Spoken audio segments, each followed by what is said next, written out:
গোলীয় নির্দেশতন্ত্রে বিন্দুকে লেখা হয় আর কমা থিটা দিয়ে। ধরো এই বিন্দুটার মান হচ্ছে আর কমা থিটা। এর মানে বোঝায় যে মূল বিন্দুকে কেন্দ্র করে আর ব্যাসার্ধের আমরা একটা বৃত্ত আঁকব। মূল বিন্দুকে কেন্দ্র করে আর ব্যাসার্ধের একটা বৃত্ত এঁকেছি। এই বৃত্তের যে কোনো বিন্দুতে আর এর মান কত? আর এর মান হচ্ছে 2। মনে করো আর এর মান 2। এবারে থিটা, থিটা মনে করো বলা আছে 30 ডিগ্রি।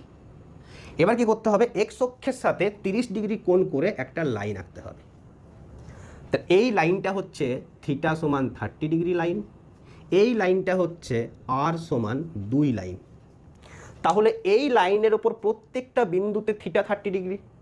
এই গোলকটার, এই বৃত্তটার যে কোনো বিন্দুতে আর সমান 2, এবং যেখানে এরা মিট করেছে অর্থাৎ যে বিন্দুতে এরা একে অপরকে ছেদ করেছে এই বিন্দুতে আর এর মান 2 এবং থিটার মান 30 ডিগ্রি।